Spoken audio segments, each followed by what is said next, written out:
राजस्थान के और हमारे विधानसभा के अंदर भी रहे प्रधान अध्यापक के रूप में, प्रिंसिपल के रूप में अभी भी चला रहे हैं स्पीकर आदरणीय वासुदेव जी, हमारे उप मुख्यमंत्री श्रीमती दिया कुमारी जी और हमारे उप मुख्यमंत्री डॉक्टर प्रेमचंद जी बैरवा,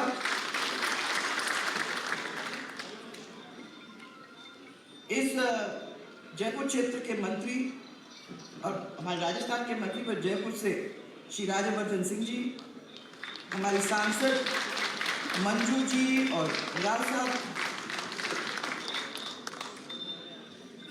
आमरस की बात बहुत दिन की ऐसा डिस्क्रिप्शन तो मैंने अभी तक सुना नहीं है, परंतु मुझे छोड़ दिया है इसलिए आपको एकदम से आमरस याद आ गई। बहुत पुराना साथ है, इसलिए समझ में आती है कि दिमाग के अंदर से क्या निकल रहा है। तो हमारे वो आदरणीय घनश्याम जी तिवारी, मैं अंदर इस सभागार में आई तो मैंने मंच में आवाज़ सुनी, मैं कहा ये आवाज़ तो पहले सुनी हुई है कहीं। ऐसा हमारा कोई मंच ही नहीं रहा जिसमें वो आवाज़ हमको सुनने में आती नहीं है। तो इनको भाषण का मौका भी नहीं दो तो आप अगर मंच में उनको खड़ा कर दो तो वो सब चीज़ उसमें समेट लेने वाले हमारे राजेंद्र राठौर जी, हमारे पूर्व नेता प्रतिपक्ष राजेंद्र जी, रामचरण जी और आपके साथ में जो इस अभिनंदन, नागरिक अभिनंदन को जिस समिति ने इतना सफल बनाने का काम किया है, आपको और उन सबको मैं हम सब की ओर से बहुत बहुत धन्यवाद देना चाहती हूँ, क्योंकि वाकई में आप सब तक पहुँचे, सबको फ़ोन किया और सबको यहाँ बुलाने के लिए निमंत्रण भी आप लोगों ने दिया।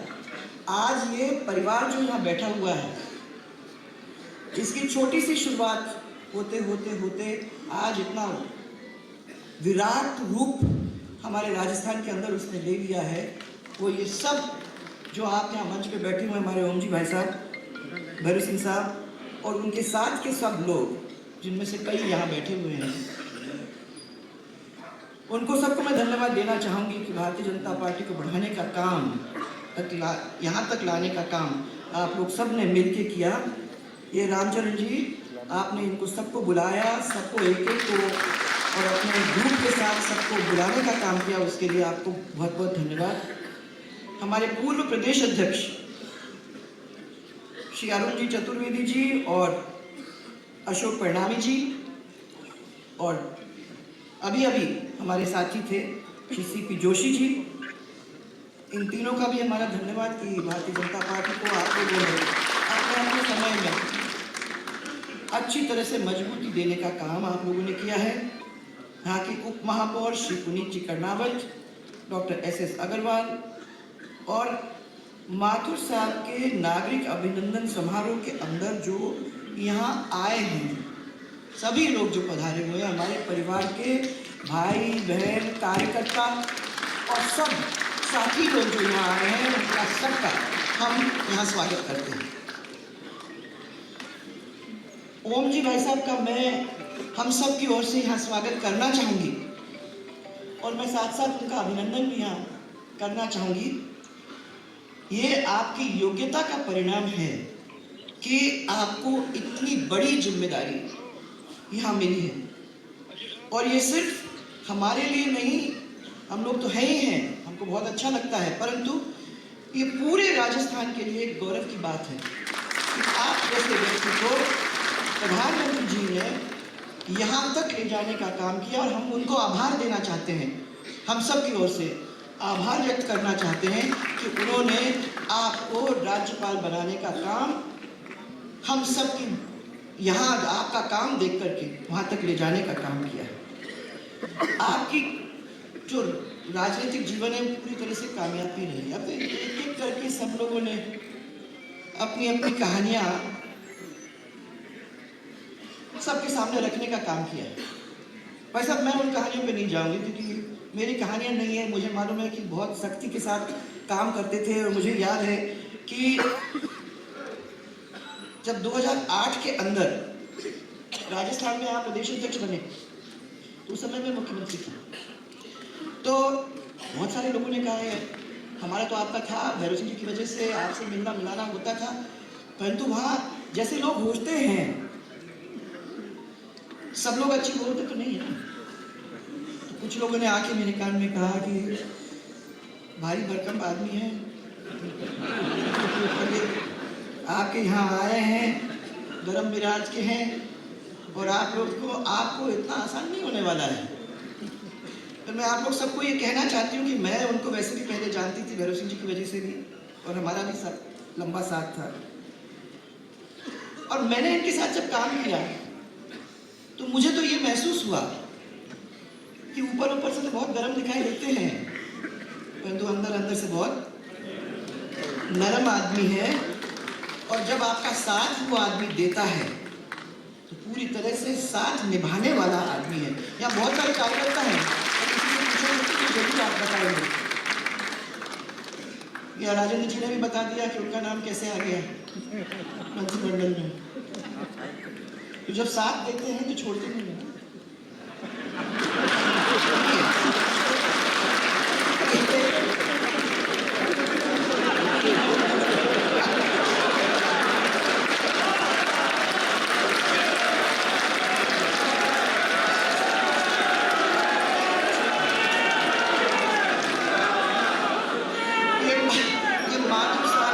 योग्यता और उनकी समर्पण का एक नतीजा है, जिसकी वजह से गुजरात में, मध्य प्रदेश में, छत्तीसगढ़ में और उत्तराखंड में उनको प्रभारी बनाया।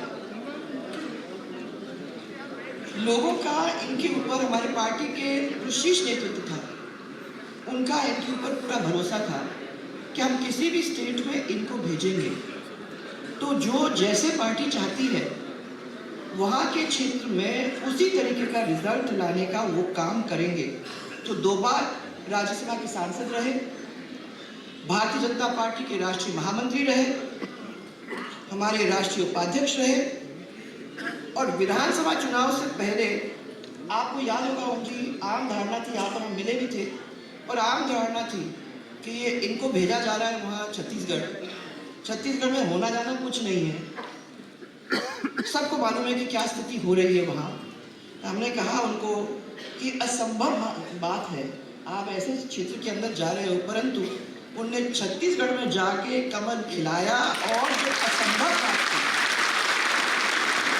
उसको संभव करके दिखाया। ये एक इनके साथ प्रॉब्लम है, क्योंकि क्या है कि अगर उनके सामने चैलेंज दो तो चैलेंज को लेने का काम ओम जी करेंगे ही करेंगे, और उसको पूरा करके जमीन पे लाने का काम वो करेंगे। वो कई जगह के ऊपर उन्होंने दिखाने का काम कर दिया है। आप सबको मालूम है कि ये, और ये सब लोगों ने कहा भी है कि ये मोदी जी के करीब हैं, और इसका कारण है कि वो गुजरात गए, वहाँ प्रभारी बन गए, और वहाँ आपने जाके उस संगठन को ताकत देने का काम किया। उस चुनाव में आपने बहुत अच्छी तरह से वहाँ की परिस्थिति को मजबूत बनाने का काम किया। मैं ये नहीं कह रही कि वहाँ मैंने ऐसी परिस्थिति थी भी नहीं, वो तो जीतने का था, परंतु जिस तरीके से आपने व्यवस्थित करा के और उसको लड़ाने का काम किया, मैं समझती हूँ गुजरात के अंदर भी आपका बहुत अच्छी भूमिका निभाने का काम आपने वहाँ किया है। यहाँ सब लोग ये सोचते हैं कि कोई राज्यपाल बन जाता है तो वो रबर स्टैंप बन जाता है। मैं आपको ये कहना चाहती हूँ कि ये रबर स्टैंप नहीं होता। इसको समझने की बात है कि एक वेलवेट ग्लव, जिसको बोलते हैं ना मखमल के क्या बोलते हैं, हाँ, दास्तान, उसके अंदर आयरन फिस्ट। सब लोग सोचते हैं कि रबर स्टैंप ऐसे कुछ भी करवा लो, वो तो वैसे बैठे हुए हैं, परंतु ये है आयरन फिस्ट इन अ वेलवेट ग्लव। और जैसे जो भी घुड़सवारी करता है, अगर अच्छा करता है, लगाम कर लेता है, चाबुक लगा देता है, वो जानता है किस तरीके से घोड़े की सवारी करना, तो घोड़ा सही तरीके से चलता है, वैसे ही दौड़ता है जैसे वो चलाने की कोशिश करते हैं। तो ये लगाम चाबुक लगाना भी जानते हैं।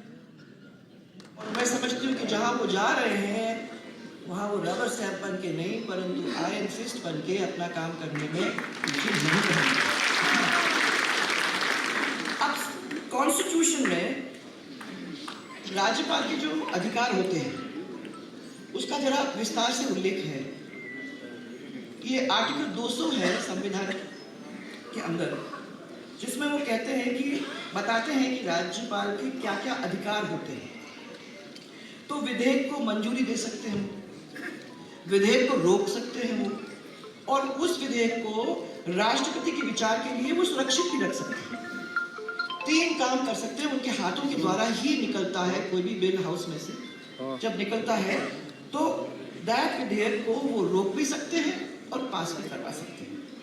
डायरेक्ट आ रहा है। सुप्रीम कोर्ट ने ये कहा है कि अगर किसी विधेयक को रोका जाता है तो वो कॉन्स्टिट्यूशनल अधिकार है किसी भी गवर्नर का, किसी भी राज्यपाल का। तो आपको यहाँ याद होगा कि राजस्थान में जब पिछली कांग्रेस की सरकार ने विधानसभा के अंदर एक सत्र 31 जुलाई 2020 तब वो बुलाना चाह रहे थे। इसके लिए उन्होंने 3 बार प्रस्ताव भेजा गवर्नर साहब के पास, लेकिन महामहिम राज्यपाल जब थे कलराज मिश्र, उन्होंने उसको वापस लौटा दिया। बाद में वही सत्र जब राज्यपाल जी ने चाहा, उनकी अनुमति के साथ 14 अगस्त को हुआ। इसी तरह एक वो अधिवक्ता कल्याण कोष बैठे हैं सामने, मैंने पूछी हुआ है, संशोधन विधेयक जो था वो 7 मई 2020 को विधानसभा में पारित हुआ और 24 मार्च को राज्यपाल के पास अनुमोदन के लिए गया, राइट? तो राज्यपाल ने उस विधेयक को वापस लौटा दिया। आफ्टर पैसेज, जो विधानसभा से पास होने के बाद भी उनके पास इतनी पावर है कि वो रोक सकते हैं अगर वो समझते हैं कि उनको नहीं करना है। राज्यपाल भले ही मंत्री परिषद के सलाह से काम करें, पर आर्टिकल 166(2) के अनुसार राज्यपाल का निर्णय ही लास्ट निर्णय होता है। तो वो जो भी करेंगे वो लास्ट निर्णय है।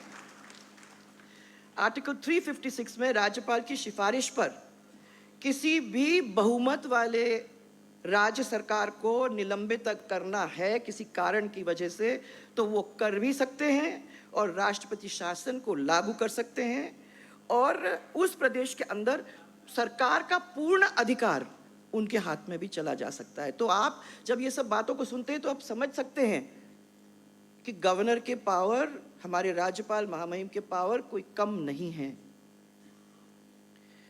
ये राज्यपाल इसलिए शक्ति रहित नहीं, शक्ति सहित है। इस चीज को हम लोगों को ध्यान देखने की जरूरत है। और आप जो गए हो, अभी जब भी राज्यपाल की बात करते हैं वो कहते हैं हाँ राज्यपाल पर, हमने कहा इसलिए ज़रूरी है कि ज़रा सब लोगों के ध्यान में ये लाया जाए कि पावर्स कितनी है और अगर वो यूज़ करना चाहे तो कितनी पावरफुल बात बन सकती है। मैं ये नहीं कह रही हूँ कि सब दूर करने की ज़रूरत है, परंतु राज्यपाल का कॉन्सेप्ट उस वक्त हुआ जब देश की आज़ादी के 2 साल के बाद अमेरिका में जो उठी हुई थी फेडरलिज्म की बात, उसकी आवाज़ को दुनिया भर में सभी जो डेमोक्रेटिक देश थे वो उसके बारे में सोचने लगे। वो उस व्यवस्था का नाम है ये फेडरलिज्म, जिसमें केंद्र और राज्य सरकार के जो बीच अधिकारों का बंटवारा होता है, कैसे होता है और कितना कैसे होना चाहिए, वो डिसाइड होता है।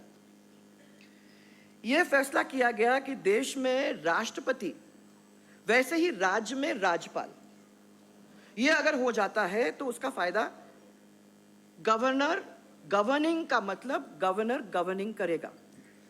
इसलिए राज्यपाल किसी भी राज्य का सबसे महत्वपूर्ण और सबसे शक्तिशाली ये पद है। और आज हमारे बीच में ये शक्तिशाली व्यक्तित्व बैठा हुआ है। मैं इसीलिए आपको समझाने की कोशिश कर रही हूँ कि ये हमारे बीच में से गया हुआ व्यक्ति आज उस पद तक पहुँचने का काम किया है। मैं समझती हूँ कि धन्यवाद हमारे प्रधानमंत्री जी को, जिन्होंने कार्यकर्ता से लेके यहाँ तक लाने का काम हमारे ओम जी माथुर का किया। मैं अंत में इतना ही कहना चाहूँगी कि ये कितनी भी बुलंदियाँ छू जाएं, उनकी एक बहुत बड़ी खूबी है। सुनो ओम जी, ये बहुत बड़ी खूबी है और मजाक नहीं है। ये इतनी बड़ी खूबी है कि आप न हमेशा अपने पैर जमीन पे रखते हो। हाँ, और आपको समझ में है ये बात कि कितने भी हम ऊपर चले जाएं, ये जमीन नहीं खिसकनी चाहिए अपने पैरों के नीचे से। अपने को अपना कांटेक्ट अपने कार्यकर्ताओं से, अपने बहुत सारे लोग जो हमारे प्रशंसक हैं, हमारा साथ देते हैं, उनके साथ जुड़े रहने से आज ये हॉल भरा है, इसी वजह से, क्योंकि आपने अपने पैरों को धरातल पे रखने का काम किया है। और ये असंख्य लोग, बहुत सारे लोग जो यहाँ बैठे हुए हैं, वो इसी की वजह से बैठे हुए हैं। नहीं तो क्या होता है भाई साहब, ऐसे लोग बहुत सारे हैं, ऐसे लोग बहुत सारे हैं भाई साहब, जिन्हें पीतल की लौंग कहीं मिल जाती है ना, तो वो अपने आप को सर्राफ मानने लगते हैं। तो ऐसे लोग बहुत हैं। तो माथुर सर से अपने को सीख लेनी चाहिए। और मैं आज यही कहना चाहूँगी कि चाहत बेशक आसमां छूने की रखो, चाहत बेशक आसमां छूने की रखो, लेकिन पाँव हमेशा धरती पर रखो। ये सबसे बड़ी बात है भाई साहब, और ये आपने किया है। इसलिए सब लोग यहाँ बैठे हुए हैं, सब लोग आपसे मिलते हैं, सब लोग आप, और वो सही कह रहे थे कौन कि खर्चा छोटा स्टेट है पर खर्चा सबसे बड़ा होगा, कौन, घनश्याम जी ने कहा। हाँ भाई साहब, बात सही है बहुत सुंदर जगह। ओम जी का घर खुला होगा ही। तो जो उस खुले घर के अंदर राजस्थान के लोग जाते ही रहेंगे। मुझे विश्वास है आप हमको जैसे यहाँ संभालते थे वहाँ संभालोगे। तो इसी विश्वास के साथ मैं धन्यवाद देना चाहती हूँ आपको और आपके सब साथियों को, जिन्होंने इस कार्यक्रम को इतने सफल बनाया और आपने मुझे याद करके मुझे बुलाया। इसके लिए आप सबको मेरा बहुत बहुत धन्यवाद। और इस अभिनंदन समारोह के अंदर ऐसे व्यक्तित्व का अभी हम लोग सब अभिनंदन कर रहे हैं और आप इतनी संख्या में प्यार से यहाँ आए। सबसे बड़ी बात है ये परिवार है, और जो लोग यहाँ आए हैं वो अपने आप अपने एक दूसरे को अपना मान के यहाँ आए हैं। उसके लिए मैं आप सबको बहुत बहुत धन्यवाद देना चाहती हूँ। भारतीय जनता पार्टी की यही मजबूती है कि हम लोगों ने एक दूसरे के बीच में प्यार बांटा और उस प्यार ने हमेशा हम लोगों को मजबूती देने का काम किया है। तो फिर से आप सबको बहुत बहुत धन्यवाद। ओम जी, बहुत सारी शुभकामनाएं। और हमें विश्वास है, हम सबको विश्वास है कि आप जहां गए हैं वहां राजस्थान की इज्जत को बढ़ाने का काम हमेशा हमेशा ही करोगे और हम लोग सबको वहां आने का मौका देकर थोड़ा सा हिमालय का मजा लेने का भी मौका दोगे। बहुत बहुत धन्यवाद।